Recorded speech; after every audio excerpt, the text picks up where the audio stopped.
All right, there we are. Good afternoon. Welcome to the show, Contractor Talk with Richie Kidwell, building damage experts, every Saturday on iHeartRadio, 12 p.m. to 2 p.m., and also streaming live everywhere you can think of, from iTunes to Spotify, YouTube, anywhere you stream. That's where we are. Find us, Contractor Talk with Richie Kidwell. Now we're doing this new live stream on Facebook. So if you're curious, especially to see the Hans suit of the day. Little casual today, little casual day. Right. It is different. Like, there we go. You gotta keep going. There we go. So on the show here, Hans Kennon, our in-house counsel and trusty co-host of the show, Contractor Talk with Richie Kidwell. Hans Kennon here with the dapper suit of the Tuesday. We do it on Tuesday, and then we take the recording, shift it on over to iHeartRadio. They play it on Saturday, so they don't do recordings on the weekend, so we got to do it here. But that leaves opportunity for us to do a podcast. Can it via video, and then we separate the audio and video. And now we figured out how to live stream here on Facebook and get everything together. Look at us, man. We figured this out over the past. It only took us a few months. I mean, we might be live. No, I'm just kidding. We're definitely live. What up, Facebook? Yeah, this is our second or third one. I think last week's show got a little muffled up or whatever, but anyways. All right. I'm your host, Richie Kidwell. Thanks again joining us, Contractor Talk with Richie Kidwell, building damage experts. That's why, or that's behind our name, is the contractors that we have on our show, whether it be roofers, public adjusters, attorneys, just like Hans Kennon with Morgan & Morgan. Come on, man. Where you at? We got the counselor. My goodness. For advice that we can offer to the listeners that we have here. This has been a great show over the past couple of years. He is the bully's bully. Jesus Christ. The bully's bully. There we go. All right, man. He's a little slow today. You got to swallow that Adderall, man. Anyways, but let's pick it up. Or like I like to say very nicely, say, hey, let's pick it up. I put a Red Bull can on their desk. So let's pick it up. Focus. Here, guys. That's right. Once again, it gives you wings. That's right. All right, got to get them pumped up here. Our guest today, Contender Roofing. What's going on, guys? We have Wes and Justin here today with Contender Roofing. How you guys doing today? Doing great, guys. Thanks for having us. Yeah, appreciate Hans suit is impressive. Thank you. The deal is I wear a different suit every week, every time we're on the air. That's right. A little bit, I mean, as we're going into the holidays, right? A little less formal work going on, maybe your schedule's a little bit less, so he comes in a little bit casual today, but yet still dapper. No tie today. That's all. So now, as the weeks get closer and closer to Christmas, are we going to see incremental increase? Like, oh, here's a little holly necktie. Oh, no. I own the holly. Yeah, I own nothing that's green and nothing that's red. You don't have a full-on red suit? Oh, I want to see after red the suit. Barbie situation. I'm not Huggy Bear. No, we were on Facebook together with your wife, and you did the whole Barbie movie presentation for Halloween. We did. Was it Halloween? I'm sure it was a beautiful production. It was very nice. It was nice. Yeah. Yeah, no, it actually looked really good. Yeah, it was pretty good. Yeah, a lot of pink. Yeah. But I were mostly black, though. I like to point out my wife was wearing all pink. I did have a cowboy hat on, which is not part of my typical regalia. I felt that like cowboy Ken? I felt like Sir Arthur Gilgud in Arthur when he says, should I begin to die, please take this off of me. I felt kind of the same way about the cowboy hat. But it was fun. Giddy up, man. Good stuff. And as we go into legislative session starting in January, who knows what's going to happen? We had major law changes that affected insurance, and I would say property insurance, but it really reached in and touched every portion of insurance and how we are able to. Let's just say this. We used to have prevailing party attorney's fees in case there's a dispute between yourself, consumer, and your own insurance company, and there's a dispute between what that amount of damages or indemnity that you're owed. And so in property, we see this all the time, and I'm sure you guys do at Contender Roofing, where there is coverage, or at least per possible coverage, allegedly, after a storm or an event, and a homeowner hires you guys and says, listen, I want to use you to replace my roof under insurance proceeds because it is covered under my policy of insurance. And for years, I mean, since over 100 years, since 1893, actually, Florida Supreme Court case law shows me There is that David versus Goliath law, right? Is that you are against your billion-dollar insurance industry. You, consumer, need to be able to help them hire the Morgan and Morgans of the world to be able to meet them and match them where they are resource-wise. That's how Morgan and Morgan was built, working for the people in that way, and doing it on contingency, where it says, listen, no recovery, no fee. If I can't get you any money, you're not going to have to pay me, but we're going to go the distance. We'll take them all the way to trial to get our money if need be, and to make sure the insurance company does the right thing. And if you're suing for $10,000, you need every bit of that $10,000 to rebuild your roof.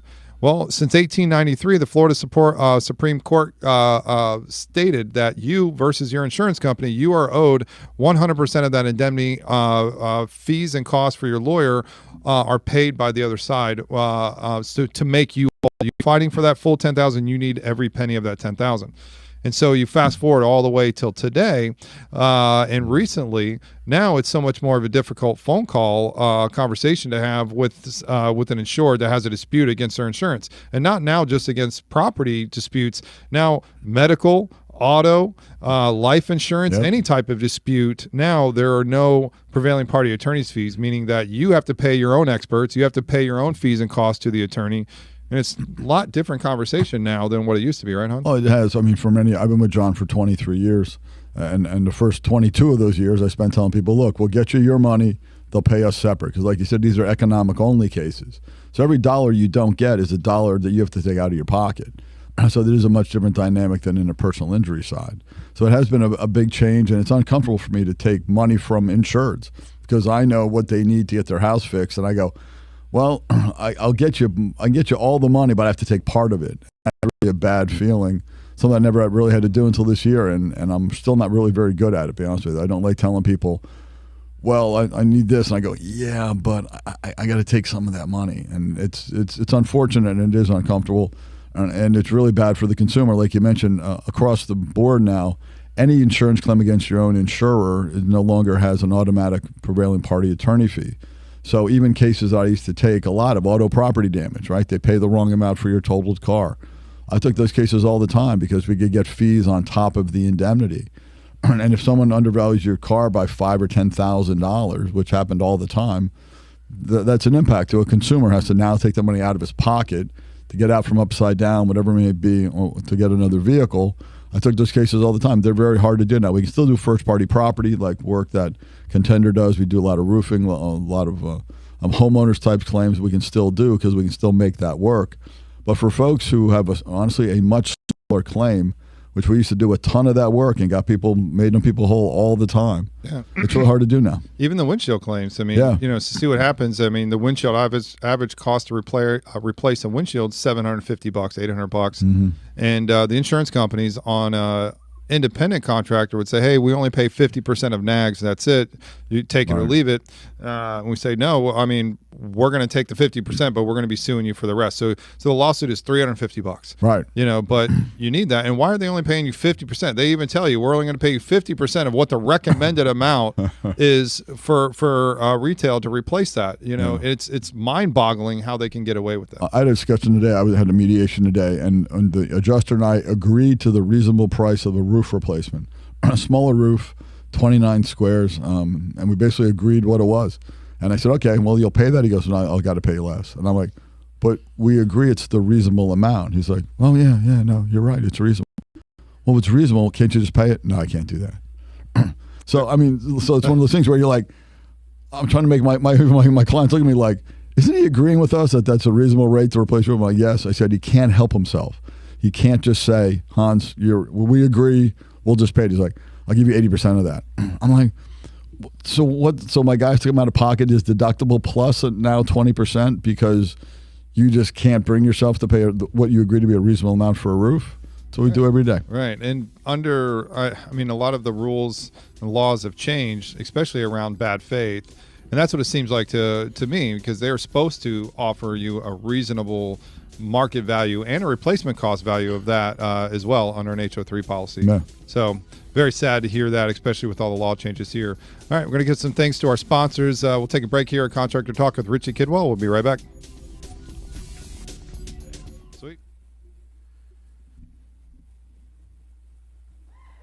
All right. We're back live at Contractor Talk with Richie Kidwell, building damage experts, every Saturday on iHeartRadio, 12 p.m. to 2 p.m. And live here on Facebook. If you're checking us out, thanks for joining us. More and more are we getting some viewers here. So hopefully we're pumping you guys up every Tuesday to check us out here. We say that we start at 5:30, but we've been consistently starting at 5:45. That's actually not bad for us. Mm-hmm. We're usually late to everything. But now we have settled in at 5:45 p.m. on Tuesday to record the podcast here, put it on Facebook Live so you can watch us doing the recording, and then we take the audio, ship it on over to iHeartRadio to play every Saturday. You'll find us on your favorite streaming app, from iTunes to Spotify, YouTube, anywhere and everywhere you can find us. And then we also have everything listed on our website, contractortalkpodcast.com. So, Joe, am I missing anything? Man, that was an excellent coverage right there. That's all right, yeah, you did it. I don't even have to say anything. All right, yeah, your mic was off. You didn't have to say nothing. There you go, man. Look at that. You get double applause. That's right. You find us everywhere. Look at that, man. All right. So, but that's how we do it here on the show. And every week we try to have a different guest so we can keep it mixed up a little bit, so you guys can hear the different ins and outs, whether it be from the perspective of a public adjuster, a roofer, contractor, a mitigation company. Like we had an author last week. You did. That's right. Resto thriller. That's a new genre. He's like the John Grisham of Resto guys. Right. And he's from ServPro. He was a great guest last week. So check us out on our page, contractortalkpodcast.com. You can go back and hear the audio from that show. It's a really cool show. We had the drywall guy on. We had the drain daddy guy on, the plumber. We had a hole-in-the-wall drywall. Yeah, that guy was. I mean, what a niche business to be in. They do little work, like you bump a wall, or you just trying to get that popcorn in the ceiling after you just got done, repairing a piece, and the texture doesn't work out right. That's what they do, and it's like that's genius. So he has six crews in Central Florida. That's all they do. It's hard to find a guy to do that kind of little stuff too. So that was really neat. And all these guys are and ladies too, are fantastic guests. We had the RoofCon people, which just happened last week. Yeah, they just had a great event in Central Florida. We went to, walked around, met a lot of great contractors, all showing up to the RoofCon event. It was in Orlando. It looks like Windstorm is going to be in Orlando. Orlando is the pop in place right now to have it. It's like, oh, great, yeah, I'm just going to drive down I-4. Well, I like it better if I stay outside. I mean, it's great when they have it in. Well, one year, I know it was the FAPIA one that did it at, what was it, Duck Key or something? Oh, yeah. That was probably, even though FAPIA, it is what it is. But they, that was probably the best event at one of the best, I guess, conference centers or whatever that they had in that island. That was pretty cool. A lot of people were doing boat activities, fishing, and going out on the water. It was great. Well, I think Central Florida is such a big draw because they've heard about Hans's suit. And if they come here, they might get They see me live. They might see me on the street. That's right. They're holding out for those reds and greens. Exactly. It's a long wait, man. Be waiting. I'm just telling you. And we were actually. Oh my goodness. He is, man. You got to walk. You got to see it. Or like we were saying, on the break, because some good conversations we were talking about. I'm super curious. Today we have Justin and Wes with Contender Roofing, and there's so many changes in the landscape over the past year, 2 years, where it's solicitation rules, trying to keep canvassing efforts down and solicitation, those types of things. How have you guys adjusted from the recent law changes over the past 1 and 2 years? What are you guys seeing in the marketplace? So as far as the marketplace for us, we try and find niches. So we go more the realtor side, houses that are closing, and we don't take a down payment as a roofing company, which is pretty rare.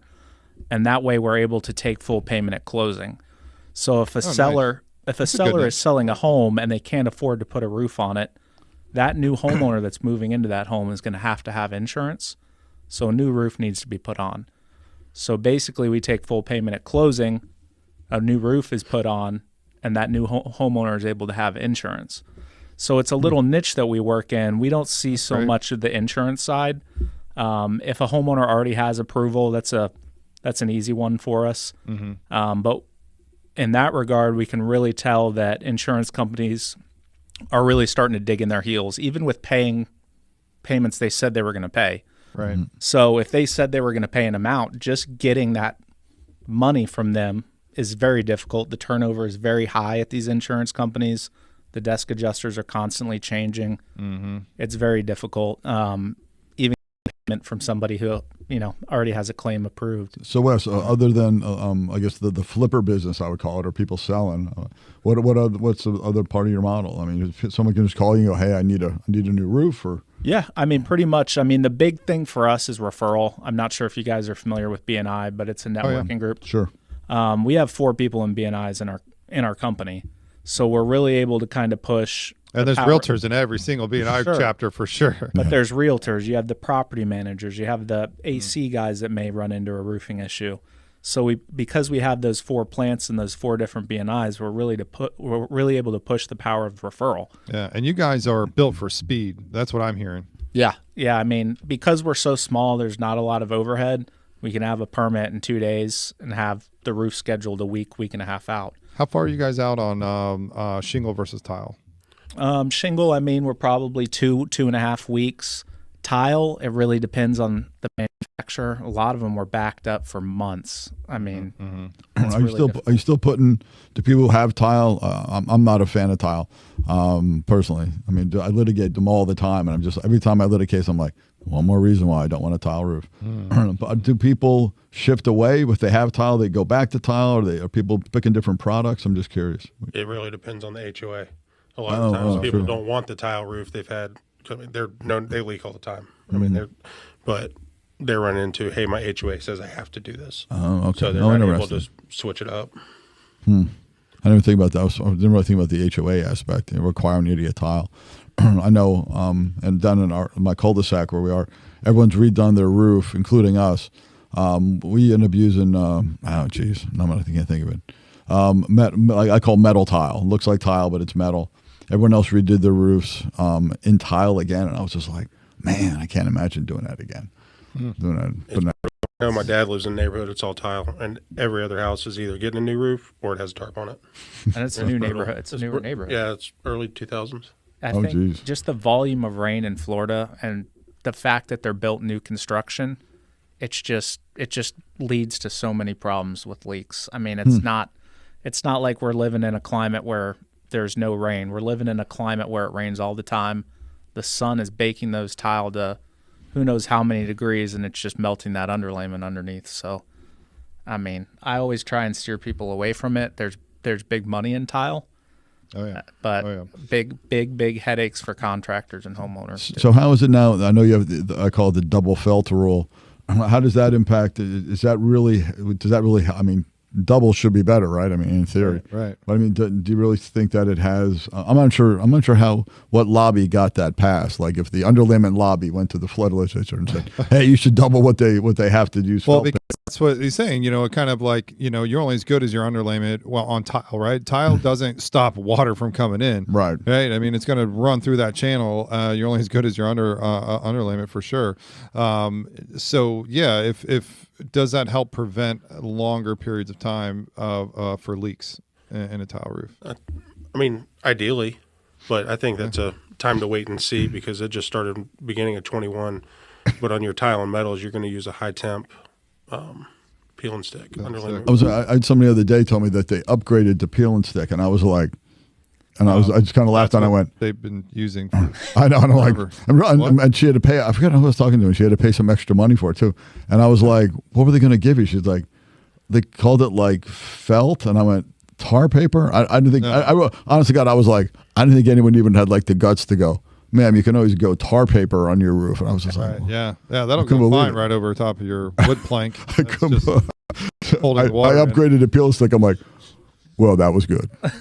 Good idea there. You're thinking now. The jury's still. It'll be interesting to see on your side, Hans, down the road. I mean, when all these houses that have been done in peel and stick, it's time to replace their roof. 10, 12, 15 years down the road. How's that going to work as far as replacements? Is the whole house going to have to be redecked? I mean, well, I mean, you try to peel that. I mean, it sticks. You Yeah. know, Right. that's Well, for sure. it depends on if the if the boards get damaged with water. Yeah. You know, I think that's what's going to be key. Does anyone? We'll come when we come back on it. Does anyone use? Do they still use OSB on a roof? Still? Yeah, on the new construction stuff, they use it a lot. Ah. When, Okay. when you stick that peel and stick on the OSB, when it adheres to it and you pull it off, Man. it's ripping the All right, we'll be right back. We'll hold that thought. We'll be right back. Contractor Talk with Richie Kidwell.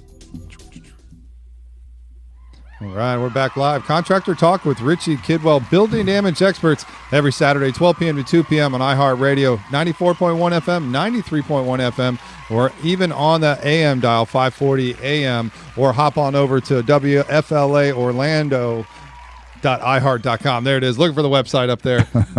Or you can hop on over to our Facebook page. We film it, podcast it live in our Altamont Springs studio every Tuesday, 5:45 p.m. starting. We're in that time zone now. We've locked in at 5:45. Our guests get here at 5:30. We chit-chat a little bit, and then we get started at 5:45. Yeah. So you can tune in, see Hans' dapper suit of the day. So dapper. Of the week, actually. There we go. Once a week, every week. You will never find Hans wearing the same jacket and setup Yep. at all. You No. we'll just you have to tune in and see. It's never been the same ever. It's infinite permutations. It's Do you amazing. have it marked out, Hans? Work? Do you have it scheduled out? No, I don't. I mean, He I hits just, a button in his closet. It's like, Tuesday, and then Jarvis comes and finds my clothes, puts them on me or something like that. No, I just kind of know. I mean, I know the depth of the closet. I know where I got to go. Actually, so I was a little late today. I just stopped by the tailor actually and pick up some newly altered duds for next week. I mean, so yeah. you got to stay tuned, man. You know, I do this sometimes. If you drop them off, you either get it altered or cleaned or something, and then you look through your closet, you're like, I'm missing something. You're like, oh crap, I gotta go pick that up. It's the one day I'm like, I have to wear that today. Where is it? It's at the cleaners. Okay. But I was saying, we were going off the air. I kind of jumped in. As far as decking goes, people call me all the time. Clients call me and say, well, I need some new decking. And they'll ask about like what to use. And most roofers I know use quote unquote plywood. Right. But I was asking about OSB, which is kind of an amalgam of wood chips and beaks and snouts or something, and they glue it all together and they put it on your roof or something. So is that still a common? Does OSB still a common product on roofs? Yeah, very much so on new construction. So where builders are trying to keep their costs low, Mm-hmm. and a sheet of OSB is quarter, half the cost of a piece of plywood. Right. Really? So- Now the minimum is still 3/4 of an inch versus half inch back in 2020. So Right. After that, then now you're at least they beefed it up Yeah. a little bit on that, and they've increased nail patterns, things like that, True. for the shingles. So those are some improvements, quote unquote. But so we're here with Contender Roofing, and one thing I do want to get to our audience is how to contact you guys Yes. and your service area. Where do you guys cover, and how can they reach you guys? Yeah, so we pretty much cover all of Central Florida, from all of I-4, Daytona, Volusia County, all the way down to Tampa. Okay. So we cover a pretty big area. You can reach me. My email is justin@contenderroofing.com, and my Beautiful. cell phone's 407-619-0556. Call, text, email, whatever's easier for you. I get it. I'll respond. And that's great. If you guys weren't tuning into the last segment here, we're talking with Contender Roofing, and I love the niche because so many people, they get in a contract and to buy a home, their home that they really are excited about. And then their 10-day inspection period comes. They get a home inspector out there, and all of a sudden they start picking things apart, and they start finding out that the roof is not in that great of shape. It's not going to last a distance. Maybe it's not going to last more than 5 years. And so there's a new law in place. If you have 5 years or more of your roof, they have to give you coverage under a policy of And what they insurance. say is that they can't deny you coverage because they can pick other things, Right. but they can't use the roof itself if it's got more than 5 years worth of life. Right. And let's say insurer isn't able to write that home because the roof is in disrepair or it's not insurable, like we say. At that point, they have to make a decision and make it fast. And a lot of times these people, and I know if I was buying a new house, I put all my money into that house. I don't have any extra money to put in for it. So the niche you guys are doing, I love that niche. You're working with a lot of realtors. If you are a realtor and you do have a client at this stage right now, and they're saying, oh, I can't get insurance on this roof, but I need to get the roof built so I can get insurance. You guys don't need a deposit. You can get it paid at closing after the roof is built and when they close on the home with valid insurance. That's a great niche. Yeah, absolutely. I think it works better too. It's peace of mind for the buyer as well. I mean, the buyer doesn't have to scramble to get insurance. And if they have a mortgage company, that's the other side. Because if they have a mortgage company, that mortgage company wants to see that that home has insurance. Right. So it almost has to be done before the house sells. So it's a cool little niche that not a lot of people do. And we're able to kind of swing it because we don't take those deposits. And we get a lot of work throughout the year that way. That's nice. I mean, whenever you buy, to me, like buying a house is like having a kid. There's like never a good time. Right. There's never a time when you're like, this is perfect. We have plenty of money. We can do whatever. And you're always like, oh, you have another $12. Yeah, I got $12 more. House, and then like you said, you find all of a sudden like hey, we need a roof, and I mean, and roofing's not fun. That's the problem.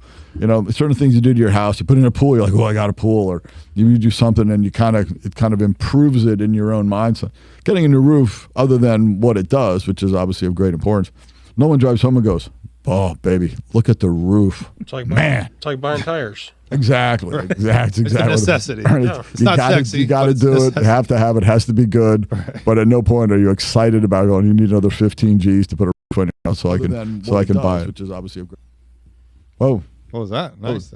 Yeah. Oh, okay. No, nothing apparently. Right. Never mind what's behind the curtain. Whatever had just happened there.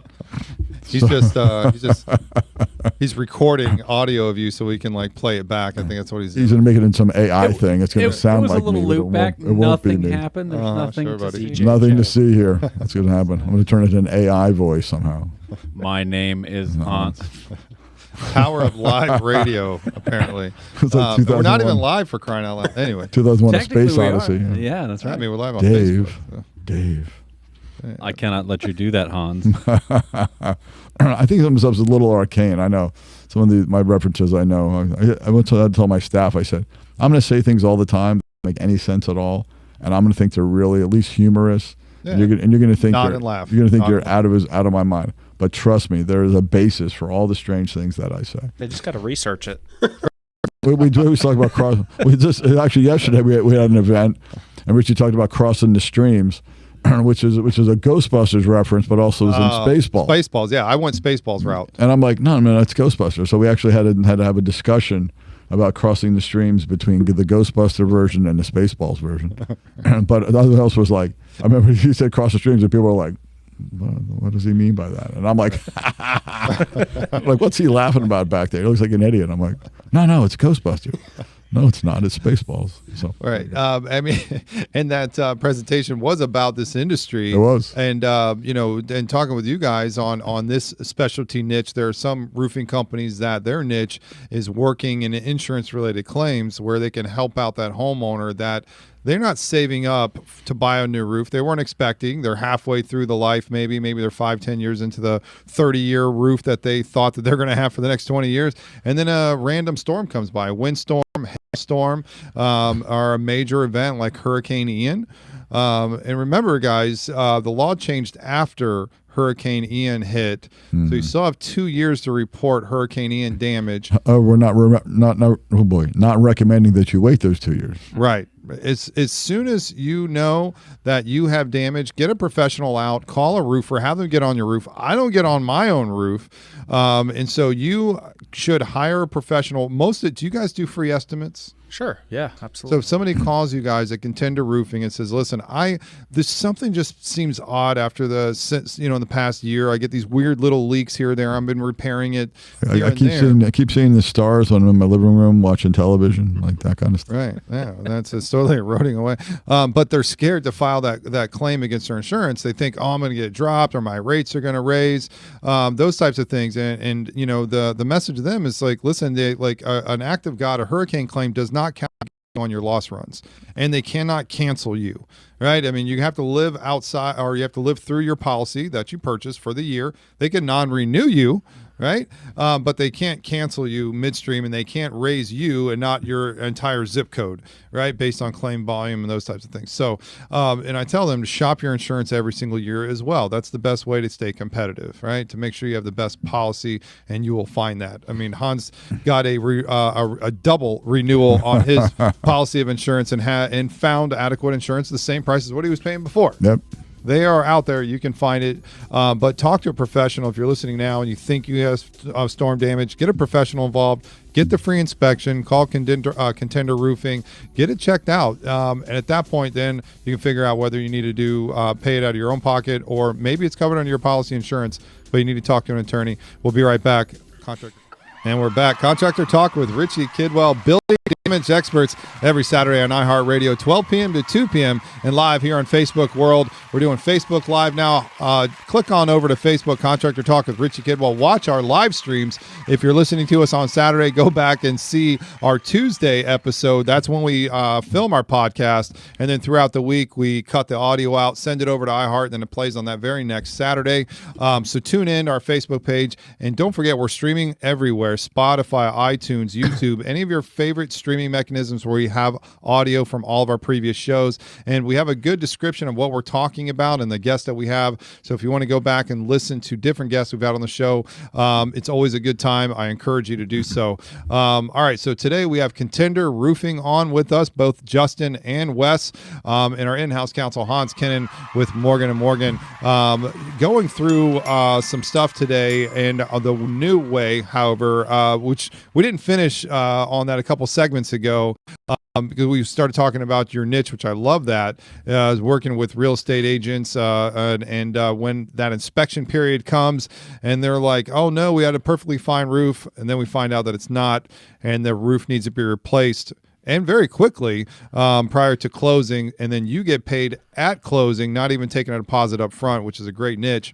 But the way that that roofers are getting business today, outside of that, right? There's been law changes that have changed the way that contractors solicit, can knock on a door, offer anything of value in exchange for a free roof inspection, which leads to insurance proceeds, and exchanging of certain referral fees and those types of things. So how do we work in today's market like that? So you guys don't do the ground and pound canvas marketing at all, then I take it? No, because what we've ran into usually is, right, there has to be some kind of weather event, right, and then everybody kind of loses their minds and they want to file against the insurance company. But what happens is we'll go out there into the neighborhood and there's 5 or 6 other roofers. Mm-hmm. We're a younger company. I mean, we've been in business 2 years, so going up against those guys, the heavy hitters who can hire all those door knockers who have all this financial capital, it's difficult. So we had to kind of go a different direction, find other niches, find other ways to make to do business. Look, man, if you can, I would say if you can control a niche or have a niche at all, like, I would say there's a guy in Ormond Beach who makes pins for shirts, right? That's all. It's just a little company. They make pins, and I had a friend of mine. All he did, he grew baby's breath for roses. What? That was it. Ronnie Vaughn. Canned baby breath? I don't know, Coey. But all he did, that's all he did. I mean, that was his whole, and he had the niche, and he was big into the guy who makes pins. I mean, when you get into one of those things, if you can control it, I'd rather control a niche than be one of many. Sure. I mean, and all those things. I guess my question, the question we were talking about some roof installation, I was saying on a break that I had a friend of mine who said she had upgraded to peel and stick instead of felt, which I thought was funny. Just for a moment, when people will call roofers and say, hey, I need to get my roof replaced. If it's not through insurance or not through me, or they don't call me. And the roofer were to say, well, ma'am, we can offer you felt or roofing paper or peel and stick. I mean, just from a consumer education perspective, if you can take a moment and just, my view would be I would never use felt anymore. I would only use peel and stick, but maybe there's something else out there that you would recommend. I don't know. Yeah, I think sorry about that. I think a lot of it is understanding the Orlando market, right? So it's very transient. So you have people moving houses every 3, 4, 5 years. It might not necessarily be worth it to them to pay $1,500 more to have a product. And what is peel and stick? Just so. Yeah, so peel and stick is basically like a granulated sheet. It's almost like a big shingle. It's like a 3 to 4 foot wide shingle, and it has a sticky backing on it, and it sticks directly to the deck. So basically, you have a whole nother roofing system underneath your roofing system. Okay. So it's a pretty cool product, but you have to kind of weigh your options. If it's $1,500 more than the double synthetic, and you're selling the house in 2 years, times are hard. Interest rates are up, inflation's high. You know, and when you say double synthetic, is that a modern version of what I used to what folks my age would call tar paper? Yeah, it is. So it's so the tar paper that you're used to, you can tear it, rip right? it, Yeah. peel it apart. The synthetic, you can't tear it. Oh, okay. It's very more like It's waterproof. is it more like, waterproof, lightweight. like when I say Tyvek, is it kind of that similar type of the stuff I can't tear when I'm trying to open my FedEx envelope, and it used to be all Tyvek, and I'm like, oh my god, Right. I think it moves or like bends. right. You know, I feel like I'm having a plastic stroke. Like I can't use my right hand strong enough to open a Tyvek envelope or something. Yeah. Pull out your knife and like Right, exactly, that kind of thing. I was just Yeah, curious. I do that all the time. So you would say it's certainly though for the synthetic versus the peel and stick, there's nothing inherently wrong with the synthetic underlayment. It may not have the same level of durability, but again, I remember we had after Irma, I guess, we had a leak in our house, and I went up with the roofer, and the house the tile roof was 40 years old at that point, and it was still doing fine actually. Wow. But we pulled up some of those tiles, man, and that tar paper like squirrels eating it or whatever it happened. I mean, it was just all torn up. We redid that part and put it back down. But I remember just standing there going, man, that stuff's like, it just disintegrated. Yep. And that was 40-year-old tar paper. I was curious about the materials. Yeah. So the nice thing about the peel and stick is when you punch your shingle nails through it, it adheres to the nail. So with the synthetic, you're putting your cap nails all through it, plus the shingle nails, and you're just punching a hole in it. Okay. So it doesn't seal around it. So with the peel and stick, it seals around it. And then each insurance company is different.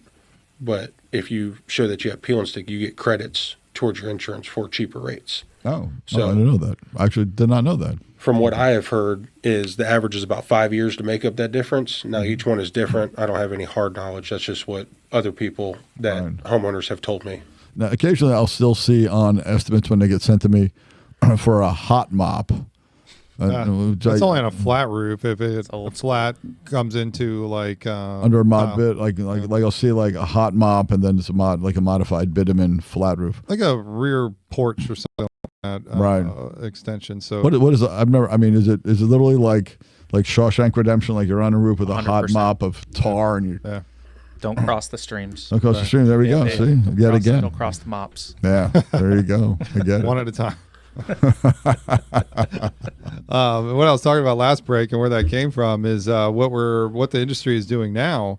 When you're working with insurance related proceeds, meaning after that storm, that weather event, and you have an insured who calls you out as a roofing company and says, hey, I would love for you to do this under insurance proceeds because we don't have the money for this. We have the money for our deductible, and it's covered under our policy of insurance. We've been paying for 20 years, whatever it is. We should have coverage for this. And we hear that all the time.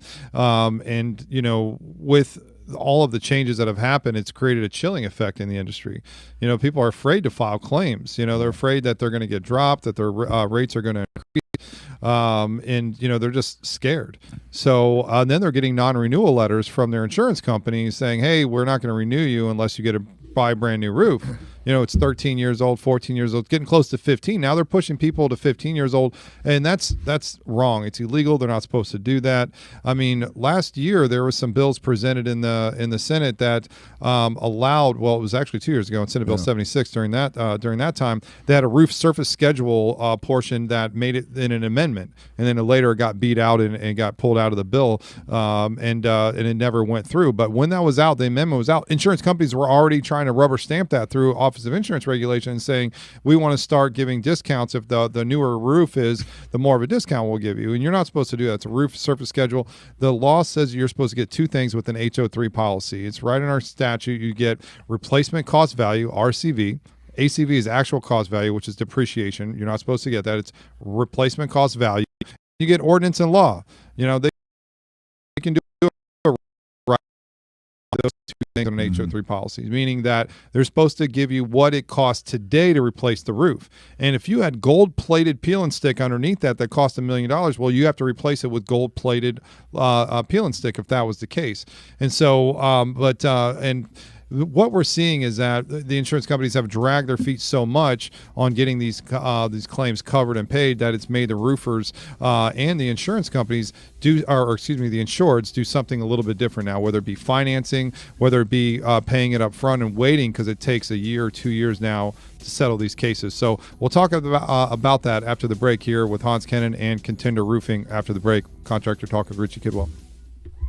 All right, we're back. Contractor Talk with Richie Kidwell, building damage experts, every Saturday on iHeartRadio, 12 p.m. to 2 p.m., and live on our Facebook page, and anywhere streaming on Spotify, on iTunes, on YouTube, everywhere streaming. You find us there, Contractor Talk with Richie Kidwell, as well as our website, ContractorTalkPodcast.com. And we're doing this new thing. This is our second or third. I think the second one got. Anyways, this is our second Facebook Live broadcast here, where you can see us producing this live here in our Altamont Springs podcast studio. That's right.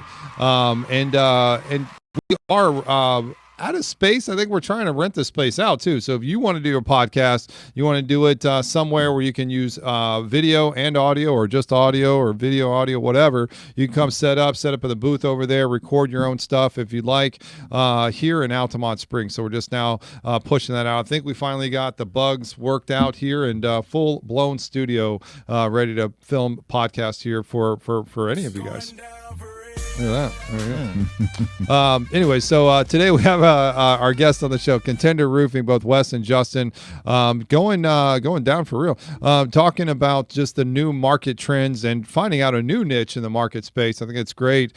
If you're a realtor, or if you are a buyer seller and you are working on a home purchase and the roof is just toast, and they say you can't get insurance unless you replace the roof, but you don't have the funds to do it either way. You want to get it done at closing, but need it done with no money down. These are the guys that call it Contender Roofing. What a great niche. But you guys cover the central area for any re-roof. So if somebody wants to come to you with a retail situation, I just want to get my roof replaced, I got some missing shingles.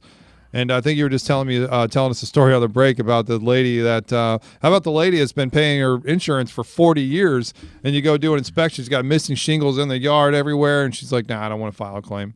No. Yeah, she was almost proud of the fact that she's been with the same insurance company for 40 years, and I'm not going to file a claim now. And you basically said, well, what's the point of having insurance, which is a great question. Right. I guess you have to unless your house is paid off, but even then, I've only made a couple of claims in my.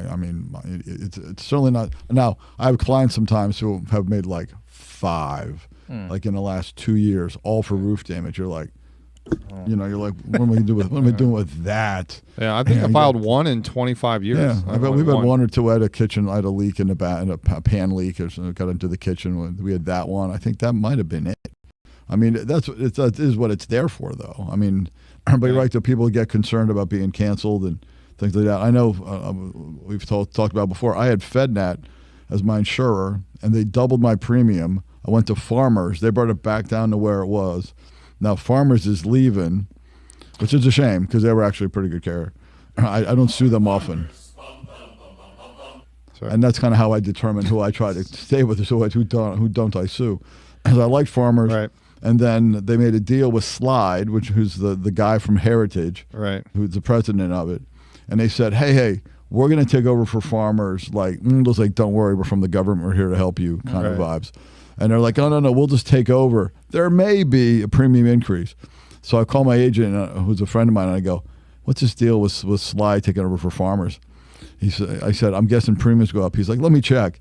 So it was going to go from $5,000 to $14,000 to go. They basically said, we don't want you. That's what happens when they price you that high. It's just like, but we don't want you. So then I called, and I think I was up to $5,800. I think because they increased my the value. Yeah, but then so I call and I said, well, run somebody, and he came up with, I forget who's the ones out of Daytona, an American ASI.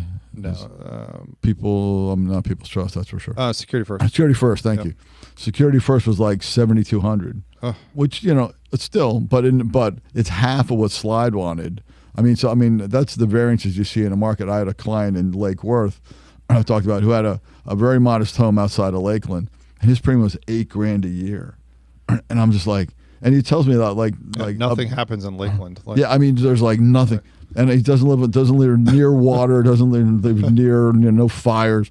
And he was just like, hey, I said, what is your premium coming up next year? Your policy is $8,000. I was just like, and I thought to myself, how does underwriting justify some of those numbers? I mean, 8,000. Yeah, there you go. They just pull it out of the air. I think it's the premium dartboard. They're like, okay, you're next. Okay. Oh, there's a cow in the backyard. Look out. Add something. All right, put a line item in. But it's crazy. I mean, but literally the vagaries of that are not, I mean, so I'm like, well, this year we'll end up going to probably like 7. I'm still paying $4,000 for the year. I'm surprised I didn't get increased heavily by Heritage. Right. Yeah. And I'm still paying the same rate. And I got no claims.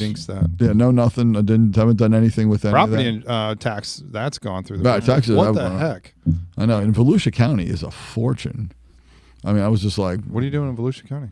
We have a condominium at the beach. And so that is literally within $800 of the house, and I'm like, that's 800 square feet of where exactly is it? Is it beachfront? What's the address? Yeah. It's Seacrest Condominiums. You can come by and see the place. Is there a gate for a rental? Right. Is there a front? Is there a security guard there? The doorman who keeps out riffraff? Are you out of town next weekend? Right. When's the next time we away for an extended period of time? Yeah, we'll make sure we watch it. There is a provision in most insurance policies, and I'll make sure I fulfill that for you. Like, you can't be gone for extended periods of time. Yeah. So if you're gone for more than 30 days, I need to go check your place out, make sure it's just full. make sure it's there and everything's good. Because otherwise, there's vacant and there's unoccupied, and there's a bunch of case law your HO6 over the years. Well, the issue was that it was unoccupied. All that meant was that it was full of stuff. You could live in it, you just weren't there. And then there was vacant, which was empty. And there was no furnishings? Yeah, nothing just in it. A shell. Okay. And there was all this litigation over the use because some policy said that it denied coverage. They said, well, it's unoccupied. They're like, and the guy's like, no, it's not. And he had like a couch and like 3 shirts. And he's like, no, man, that's not. I can sleep there, and I got to come close, and it wasn't unoccupied. And then it was vacant again, which is empty. But the insurers were using those interchangeably for a long time. So the truth is, if you're a snowbird person and you're here for 6 months and gone for 6 months, literally your place burns down. You may not have any coverage for your place because it would be unoccupied. If that's the term that the policy you'd be found negligent. You'd be found with no coverage. You'd be found sleeping at the Motel 6 if your place burns down. So. Right, and that's a good point to make sure you know what you're covered for and what you're not. I keep thinking about that story. I recently got my pilot's license, and what struck me is that is really the coverage B, that the lack of what your client had. They had a big shed in the back of a yard, and not a normal she shed, right? Like a big shed that held like an RV and a bunch of stuff in there. To find out that they were so under coveraged on their coverage B that even an act of God, like a plane falling out of a sky and destroying their shed, they were covered for what, $8,000, and that's it. On most policies, your coverage A is obviously the value of the home. Coverage B is your other structures like your shed and anything that's not connected to the house. That's normally 5%, 10%, 15% of coverage A. Everything's based off of your coverage A dwelling. So they had whatever they had like $30,000. I think there was a $300,000 coverage A limit. So they had 10% of that was $30,000. So a plane crashed into this massive shed that had an RV and like a workshop and all these things. And the plane crashed into it. And the guy calls me. He says, "Can you help me?" I'm like, "Well, is it coverage B?" He's like, "Yeah, it's coverage B." I said, "What do you got?" He got $30,000. I said, he goes, "It's going to be like 100." I'm like, "Coverage B is coverage B, man." I mean, you got no option with that. So that is, I had someone the other day too who had a main house and 3 like a guest house, and then like a separate garage and a separate shed, and she had and it was all coverage B, and it was all listed as like 10% of the main house. It's like a second house, which was as big as the first house, that had essentially no coverage for it. Wild. Yeah, happens all the time. 2 coverage A's. Yeah. Right. I mean, well, you have to talk to your agent about that when you're shopping for insurance to say, and to understand that. And if you're listening to the show, you'll hear us talking about that a lot to make sure that you have proper coverage. And if you have, they only give you so much for coverage C. Let's talk about that, right? That's your contents, right? So if you bought a Van Gogh painting and you slap it on the wall, I mean, that's, and you have water damage in your home and that gets, without additional coverage, you're going to use up your coverage C very, very quickly. So know what you got, both to replace your home and then also to replace the contents in there, and talk to your agent about having the proper coverages. If you were to have to replace it, if it was just gone, storm comes and takes the whole house away and all the other portions, your coverage, you make sure you have enough coverage. So we'll pick that back up here after the break. Contractor Talk with Richie Kidwell. We'll be right back. Right, and we're back. Contractor Talk with Richie Kidwell, building damage experts, every Saturday on iHeartRadio, 12 p.m. to 2 p.m. and live on our Facebook page. Hop on over to Contractor Talk with Richie Kidwell on Facebook. Like us, follow us. Even on our YouTube page, like us, follow us there. You'll be able to see our new released podcast. Now we're doing video and we're separating the audio to go on iHeart every Saturday. But again, we're live on Facebook. This is our 3rd episode. The second one was kind of weird, but we had to take that. Second one. It sounded modular. It was like blah, blah, blah, blah. I don't know what it was. We're going to call that a transient error. Right. Are you the transient? It was a He lives outside now, so apparently it's a transient error. It was a transient networking malfeasance. User error. Got it. Capacitor. Got it. Okay. Got it. We Okay. got it. We promised you this week to not be overmodulated. I think it was just, I don't know what it was. It was like it was choppy. It was a bunch of network drops. Okay, we're on a separate network on this. I'm going to write that down. Network drops. Next time there's a problem. Packet loss. Packet loss. It was packet loss. Look at that. All right, so we're talking before the break about proper coverages, and we gave you that example of coverage B. What Hans was saying, he had a client that where an airplane literally fell out of the sky, and just there's no way that he could have prevented that, right? The only way that he could have to be back whole again was to call his insurance agent and say, if a plane falls out of the sky and wrecks my all the stuff that I have going on in my shed, my RV, and all that stuff, am I covered? Yeah, that you trust. Okay, anyway, but because you never know when you're gonna hit by a banana, or no, slip on a banana, you hit by a bus. Either way, if you get by a banana. I mean, we were talking plane crash. I thought, what's next? Slip on a banana and get hit by a bus. I do remember in the World According to Garp all those years ago with Robin Williams. They're going to buy a house. They're standing on a hill looking at this house to buy, and a plane comes out of the sky and crashes into it. And he goes, "We'll take it." And she's like, "What do you mean we're going to take it? A plane just crashed." He goes, "The odds of that happening again are so small. It's going to be completely safe from now on." And that's all I could think of when this plane hit this fireman's shed was, that'll never happen. The odds of that will never happen again. Never going to happen. Now, the odds that he has proper insurance. That grows tremendously by experience. So, but learn from our clients' mistakes, right? I mean, that we all deal with as an engineering firm and air quality assessors. We go out and we see these things, whether it be after a big weather event or car versus house, and really trying to determine the damages that were caused by that one, whatever it is, wind, whatever peril that created that the damage to the home. So we determine that a lot, and we see these types of things, and unfortunately they're only covered for what they're covered for. But you need to give your agent a call to understand that. I think a question you had on the break was like, well, I mean, is that something the broker should have talked to them about, the agent? And absolutely, but at the end of the day, you're the one, the consumer, that is fully responsible to make sure that you have your coverages in place. And what we say all the time here on the show, it's like, maybe not look so much on what you have covered for, but really look at the exclusions, right? I mean, you want say, hey, I have a residential home, I'm going to set you up with an HO3 policy, but find out what the exclusions are. Well, I think we also talk about the fact when the agent says, I can get you some savings, and the insurer will cut $100, $500, whatever it may be, off the policy. If you just agree to X, and we always talk about the fact that that's the thing that's going to cost you the most in the long run. I had a guy today.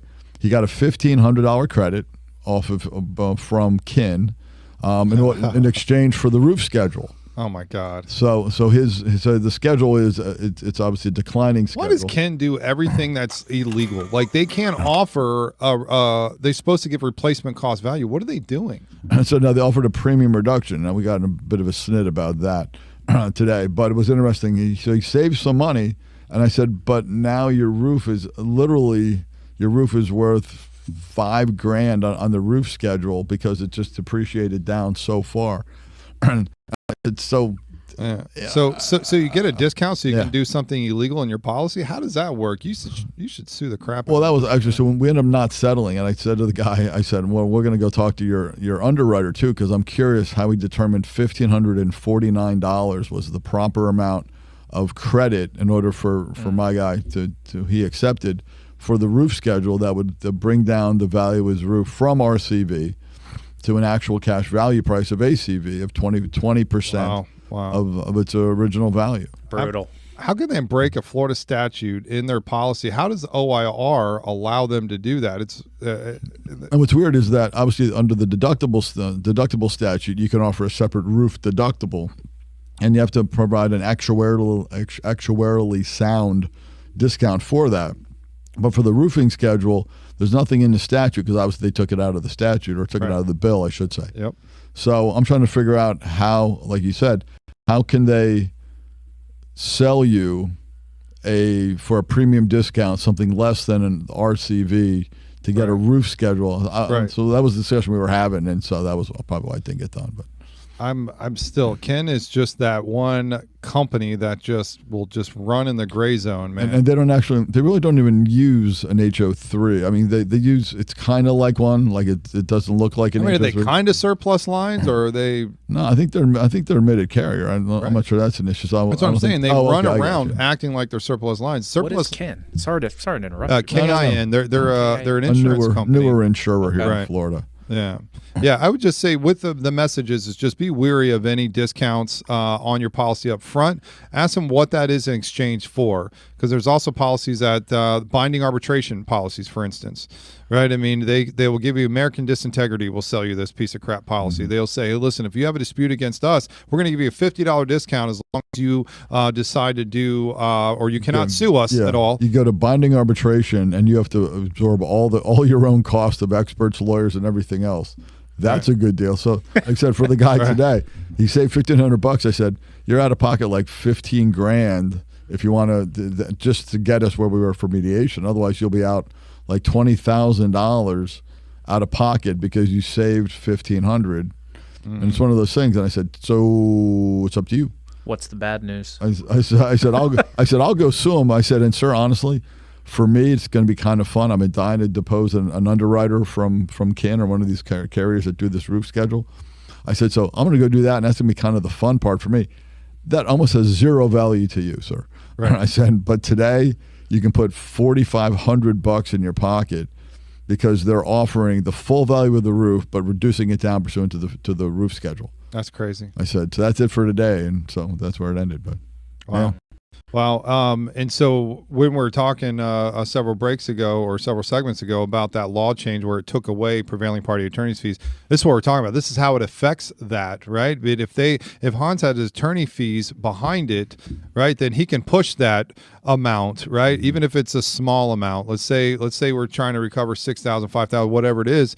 I mean, now it's worth the effort. Right. And then, and like I was saying before, now in the marketplace today, roofers are going around offering financing while they wait on the claim to be resolved, and money starts coming to offset that. But you're seeing crazy policies like this that limits the coverage, or maybe your she shed gets hit and you only have a couple thousand of coverage there, and you don't really realize when you do have that time of loss what that payout's going to be, what type of exposure you're going to have, and now to chase that couple of $1,000s. But now we're telling the industry when they get to their door and they're talking to the homeowner about the claims process, and they get to a certain stage and say, well, if the insurance company doesn't pay, we are going to have to move forward. Maybe we have to get a public adjuster involved. We have to get an attorney involved, and we recommend this. And you almost have to say, I mean, I'm sorry to say this, but 60 to 70% of something is better than 100% of nothing. So, that's unfortunate. Where before you would say, listen, I mean, you're going to get 100% of your roof value on this if you were to go this route. So unfortunately now that's not like that. So the conversation is different, and the juice might not be worth the squeeze now to the homeowner if they have to do all this fighting and waiting for $5,000, $10,000 or whatever. I mean, times are tight. A lot of people can't afford it. Well, so if you add up $5,000 on every claim or $10,000 on every claim, in the aggregate, the numbers are massive for the insurer. They're hard on the individual insured, but the savings are massive to the insurance company itself. You just do that every time. Yeah. And they know what they're doing. I mean, they're playing the long game here, and I think they finally got to a governor who's running for president, was vulnerable. Here, take our hundreds of millions of dollars and really screw every consumer in the state of Florida while doing that. So, all right, we'll take a break here on Contractor Talk with Richie Kidwell. We'll be right back after the break. All right, we're back. Contractor Talk with Richie Kidwell, building damage experts, every Saturday on iHeartRadio, 12 p.m. to 2 p.m. Check us out there on WFLAOrlando.iHeart.com. If you're outside of the listening radius here in Central Florida on 94.1 FM, 93.1 FM, or 540 AM. It's actually a little bit cleaner on the AM dial. You can go a little bit farther if you're driving through Central Florida listening to us 12 p.m. to 2 p.m. every Saturday. Now, like I said, at WFLAOrlando.iHeart.com, you can go straight to that streaming between 12 p.m. and 2 p.m. on iHeart to listen to it if you happen to be driving through Orlando and it starts to fade away. So you don't want to miss us there. But we record everything before it goes live on Saturday, 12 p.m. to 2 p.m. We record it on Facebook now. We're Facebook Live. What's up? Wave in here. You can like us on Facebook, Contractor Talk with Richie Kidwell. Like us, follow us, and even check out Hans' Dapper Suit of the Day of the Week. Dapper. That's right, man. Every week is a different suit by Hans Kennon with Morgan & Morgan.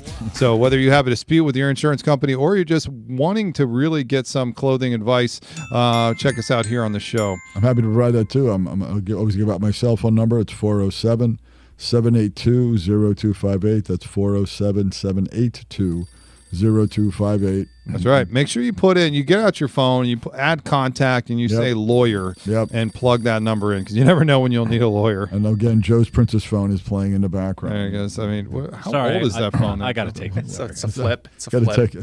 I think it's pink. Hello. Pink and plastic. It's a razor. Oh my God! I used to. Oh my God! I wanted a razor so bad. They were cool. That was the phone. They were the phone with it. I mean, it went from Crackberries to those flip phones really quick. Yeah. Yeah. Don't forget the Nokia bricks. The Nokia brick. Oh, yeah. Classic staple. Hey, The Snake was legit though. Snake. The came tap with to game? talk or whatever. The original that Nextel. that was a cool thing. That was the Nextel, and never forget, somebody actually made a case to go on that Nokia phone. I think it was to protect the floor. Yeah. That thing was break the tile. Well, then there was I used to have a Motorola Micro Tech, I guess which was the portable phone. That was Micro what? I think it's Micro TAC. It was Micro TAC, TAC. Right. Sounds weird. Okay, go ahead. No, and it was when it had the fixed antenna that screwed into the top of the yeah. I had one of those. That was the first one. Then my friend had a portable, the first car phone, and it was like it was like carrying nuclear launch codes. It was it was like a bag. My dad had one. It was a bag, and then you plugged it into a cigarette lighter to power it. Right. And then your headlights would dim and stuff because it was pulling so much electricity out of the system. And of course, before that was the age of beepers and pagers. 411, 911, and 8008. Then there was the asteroid with the dinosaurs.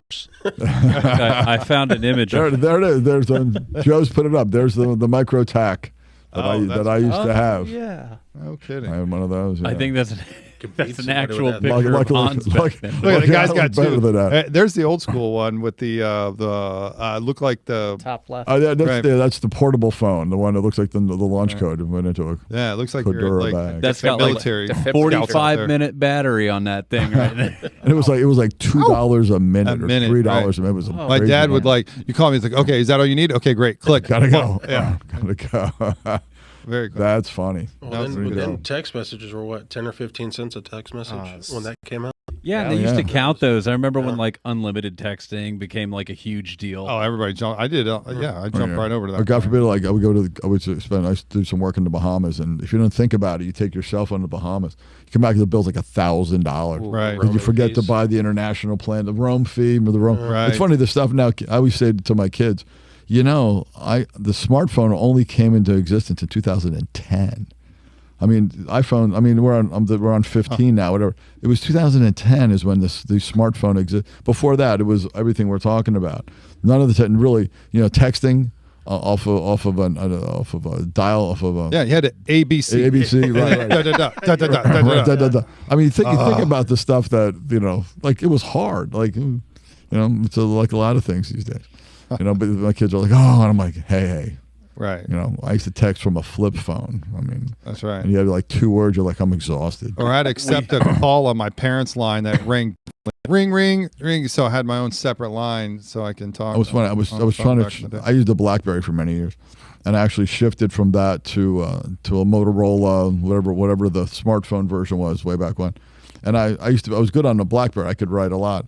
And so my wife and I, we were dating at the time, and I changed phones, and she said, Is there anything wrong? I'm like, what do you mean? She goes, you never write to me anymore. And I'm like, it's such a hassle on the new phone. He's like, it's such a hassle. Because before I'm like on the BlackBerry, I'm like, you have full QWERTY keyboard there, right? I'm like, I'm just rolling. I'm writing all this prose and stuff. The roller bar on the BlackBerry, the roller. The roller ball. I thought that was. I loved the BlackBerry. Yeah. So I used to write these long, my you're dating, dearest love. Exactly. Dissertation. My dearest Gwendolyn, my heart. Then you get the new phone and it's like, sup. Yeah, I'm like, yes. How you? So we finally got. But it was HRU. But we digress. What I was going to say is with the legislature recently too, is that the conceptually when you talk to the folks in the Senate and the people in the House, all these moves away from statutory attorney's fees to assist consumers in bringing a claim to get money they're already owed, it's kind of couched in this self-reliance kind of talk. Now, I'm a Republican. I've been a Republican my whole life. Richie's a Republican. We both voted for DeSantis at one point. We both bang our head against the wall for doing we're upset about that at this point. But I mean, the alternative was trash too. So what do you do? Yeah, so it was a hard time. But right. So look at the idea, and they would kind of put it to that where people should be self-reliant. And remember this kind of weird self-righteous kind of, and I'm like, it's not making someone self-reliant to make it where they can't bring a claim. It's kind of exactly the opposite. People are supposed to be able to help people and assist people, but the House and the Senate really made this into like the idea we're all supposed to be more self-reliant, and the best way to be self-reliant is to not make an insurance claim if you have damage. And I never really I remember watching them talk about that in this way that they were empowering people to do. Well, because they were saying they were telling people that like insurance is not to maintain your house or whatever like that. It's not a maintenance program, right. Which is fair. I mean, because it's not. Sure. I mean, clearly, self-reliance is having enough cash on hand to buy a new home if your stuff goes south. Oh yeah, exactly. Pay $7,000 a month, $7,000 a year for insurance. You might have it. Well, that's what I'm saying. I mean, and you're forced to if you have a mortgage to ensure you have proper coverage for your home in case of a catastrophic event. But what I'm hearing too is that now OIR, Office of Insurance Regulation, is allowing now policies to exist that will, have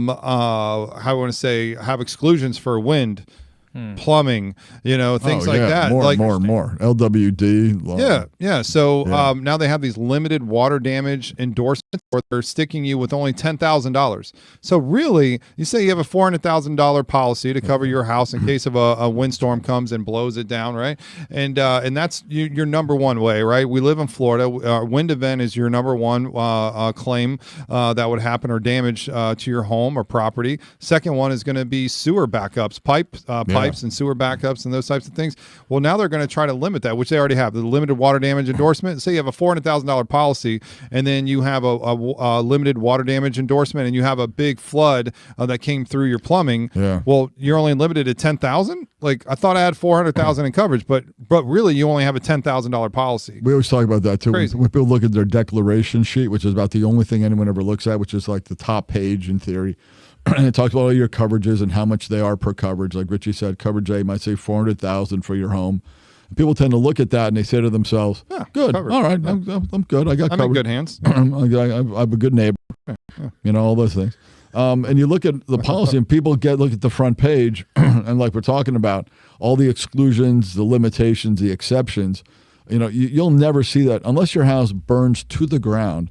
You will never see that $400,000. Like never going to stroke you check 400. Right. So it's going to be 10,000 here, 5,000 here, 10,000 here, whatever it may be. Yeah, and it's funny you say that because in California it's not really fun, but over there it's wildfires, right? I mean, it's not windstorms or hurricanes like it is here, right? It's wildfires. So what do they do over there? They allow insurance companies to exclude wildfire coverage, and you're like, what? like we have excellent volcano coverage here in Florida. Right, but then they want to exclude wind and plumbing and give you a $10,000 cap on that. What are you doing? You're really just selling us all $10,000 policies at a time. The lawyers are saying it's kind of like PIP now. It's like $10,000. It's like it's like one of those accident claims. I can get you $10,000 real quick. It's like, is that all we're covered for now? Right. It's absolutely ridiculous. The marketplace in Florida is just going down the tubes. So hopefully we'll see some turnaround. Session's going to start in January. We'll talk about that here after the break. Contractor Talk with Richie Kidwell. We'll be right back. All right, we're back. Contractor Talk with Richie Kidwell, building damage experts, every Saturday on iHeartRadio, 12 p.m. to 2 p.m. and live right here on Facebook. This is our second, I keep saying our third, it's our third attempt, our second video here on Facebook World, Facebook Live. Check us out here, follow us, like us, and don't miss a show. Every episode here from now on is going to be live on Facebook Tuesday, 5:45 p.m. It'll run until we're done here in our 8 segments, and then we separate the audio, push it on over to iHeartRadio, and then we plug in everywhere you can hear us, Spotify, iTunes, YouTube. That's right. And on our Facebook page live here to check out Hans' Dapper Suit of the Day. And also check out to see our guest here. If you're curious about our guests, we have guests from public adjusters to roofing company owners to lawyers. RoofCon, we had a special guest here. We've had a plumber. We had a drywall repair guy here. Nonprofit. We had Construction Angels on. That's right. That's right. So all different guests, so you can hear and see from different sides of it. I also run a restoration association here in the state of Florida that bands together contractors, by contractors, for contractors, to really discuss how to help out consumers especially with these ever-changing laws. We don't expect the homeowners to know and understand what the laws are and what the rules are and how we go about this, but we expect the contractors to be up to speed with the laws, the rules, the regulations here, and also how the law change that just recently happened affects now the claims process, if that's the thing. When we're talking with insurance-related claims, the whole discussion has changed around that. It used to be, hey, homeowner, I'm going to help you in every bit of the way. You're going to hire me. I'm going to give you an estimate to replace the roof. You're going to file the claim. We pitch it over to the insurance adjuster. The insurance adjuster does the right thing, comes out, validates the claim along with the professional roofer, because they are not a professional roofer. They're an adjuster. And so you go up there and you help battle that out with the insured, for the insured. When the payment comes, you do the roof. And that's what the nice thing about that connection between you and the insured. But nowadays, it's a lot different of a communication. Now it's, hey, the adjuster may come out. They may send an engineer out who may try to deny the claim and say that Santa Claus landed on the roof. They say, when I say that, they say part of the denial, they say, well, we sent out an engineer and they said that there was foot traffic and that's what caused the damage. I'm like, foot traffic? Did you say that somebody's walking up and down the roof? So when you're bored and you're smoking a cigarette, contemplating life, I don't really get on my roof and walk up and back. I don't. That's just not me. I don't know what they're going with that. The new one is thermal expansion or thermal radiation, which I love. We literally live in the sunshine state, and they're trying to say thermal radiation broke the roof. They said sunshine, the rays of sunshine broke the roof. I'm still baffled with that, and so I think that's why I'm such an activist and own one of the largest forensic engineering firms in the state of Florida, because we'll help the insureds out, meaning that they get a bad inspection, meaning that they get an inspection by an engineering firm who only gets hired by insurance companies, who only say what insurance companies want them to say. Right? It's like all these studies that are put on by Big Pharma. What do you think the studies are going to say? They're being paid by Big Pharma. They're going to say what Big Pharma wants them to say. Right, so you're not getting you're just getting a skewed value from that the research company. So in this case, the same way applies. I don't know if you know this, but it doesn't hail in Florida. Apparently not. Apparently, apparently it What's doesn't. the context on that? Well, All the time. I get told that all the time by adjusters. That's It doesn't hail hilarious. in Florida. Oh, really? Yeah. Holy. I got It's not told. hail I damage. got It doesn't told- hail in Florida. What did they say recently? What was it? It was had to do with with hail. I'm trying to think of. I can't think of just. Hell. Blistering? Oh, actually, it's funny you say that. There it is. That was it. That I had someone tell me that hail can cause blisters to then appear later. Wow. Yeah. Yeah. That- That's Which valid. honestly, I'm doing this a long time. No one, I'd heard that from a roofer. He said, well, hail blistering can occur from hail impact. Because I got into a fit with an adjuster recently. She's like, well, that's blistering. That's not a hail strike. And I'm like, were you on the roof? She's like, no. I said, did you look at the same picture I'm looking at? She's like, yeah. I said, are you planning on testifying? Because last time I checked, you weren't an expert. And she, well, I looked, and I'm like, I'm just telling you, lady, you're not going to get on the stand. You're not going to be telling anybody anything about your thoughts about what happened to that roof. I said, so we can put all that aside. But someone had said that hail impact can cause a later blister to either emanate or come out. Yeah, so when that piece of ice hits, it loosens up those granules under that surface. I was going to say, you're going to have Under great the mat. granular loss from hail and heavy rain. So what happens is those granules will break apart where that ice hit, and then it kind of just cascades outward, like because all that water, like any rain subsequent to that event, it gets like underneath the fiberglass and washes the granules down as well. So that spot just gets bigger and bigger and bigger. Oh, well, there you go. And the cause of that is hail. Right. I mean, we've talked about this a lot. Right. Exactly.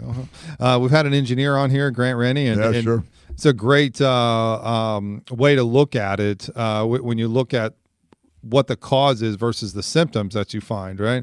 You know, and going back to that cause of loss, what caused the damage, not what you're seeing symptomatically afterwards, but from that, you know, and he was, and I'll quickly tell it, he said, you know, it's like when you're trying to discuss what the actual cause of loss is. It's like an old man, a grandfather, and a grandson in a boat in the middle of a lake. Boat takes on water. They both have to swim to shore. The grandson makes it back, turns around, looks for the grandfather. Grandfather halfway through just ends up drowning. He dies. Right? And you go and you look back and you go, well, man, what was the cause of that death? Right? It wasn't old age. You know, it wasn't, it wasn't lack of swimming. It wasn't any of that. It was drowning. He died by drowning, right? That was the cause, right? Not of old age, not by wear and tear. It was drowning. And so that's what we're looking at when we took it over to a claim. What caused that? It was hail that caused it, right? It wasn't the symptoms thereafter. That was the cause. And so, and people are saying, well, it's wear and tear, you know, construction defect, or it was this, you know, this walking on the roof, this foot traffic type of thing. Everything but what the actual cause was. What occurred that caused that to get worse, and that was hailstorm. And we've seen it, like you say, it impacts the shingle, it creates a dent in there, and further damage exists from that. If it wasn't for that impact, further damage wouldn't have happened, and it absolutely should be covered under that policy of insurance if, in fact, it was hit by a hailstorm. So, and they have the proper coverage. And so, what do you guys see in the market with that regarding hail? You mentioned that some adjusters say it doesn't hail here, or what do you guys see? Well, and let's say this. If you need an inspection by a licensed roofing company and you're in the Central Florida area, call Contender Roofing. They can come out and determine whether or not hail did strike your home, and if it is in need of repair or replacement, those types of things by Contender Roofing. And do you guys have, I'm sure everyone's got a website, obviously, but if they wanted to schedule, get in touch with you guys, how would they do that? So the easiest way would just be to call or text me. It's 407-619-0556, 407-619-0556, or you can shoot me an email at justin@contenderroofing.com. And the website would be www.contenderroofing.com. We're on Instagram as well, Contender Roofing LLC. Facebook, Contender Roofing LLC. Working on the TikTok. Love that. Yeah. TikTok, that's the up and coming. That's the new thing. Young Me doing kids. some dances, which everybody loves. Yeah. You got to It's get a lot of mess. You do some dancing on rooftops. I mean, you're gonna sell It's a out. lot easier on the plank deck, so I'll tell you. The Yes. OSB one's kind of cracking. We're going to go to Hans's house after this. Put the spotlight up on the plank deck. I have planks instead of plywood. Is what I can tell without looking at it if it's plank or OSB. I promise you. I bet. Yeah, call the professionals if you think something is just a little bit off on your roof, or you've had a storm lately and you haven't even seen any damage. It's still not a bad idea to call Contender Roofing. Get a free inspection on your home. It doesn't hurt, and also to get a quote. But if you're in a pinch right now because you're selling your home and then your inspector for the buyer says, hey, the roof is in disrepair, they can't get insurance, then tell your agent, listen, man, maybe we need to get Contender Roofing out here, get the new roof put on, and with no money up front, but they'll get it paid at closing so you guys can get forward and the homeowner, or the buyer rather, can get insurance on that home. What a great niche. ContenderRoofing.com is who you're going to call or reach out to if you're in that situation. You're a realtor, or if you're a seller and your roof is in disrepair, give them a call at Contender Roofing. What else did I miss, guys? No, you covered it, Richie. We appreciate it. Thanks for having us on. Absolutely, for sure. And again, Hans Kennon with Morgan & Morgan on the show. He gave out your number. Need to know who to call in case of a dispute against your insurance company. Auto, property, health, medical, doesn't matter. Hans does it all there. Yep. Morgan & Morgan, thanks for always being on our show. Of course. We're going to talk more about the law changes here next week on our show as we get closer towards legislative session. So don't forget to tune in to every show here at Contractor Talk with Richie Kidwell. See you guys. Peace.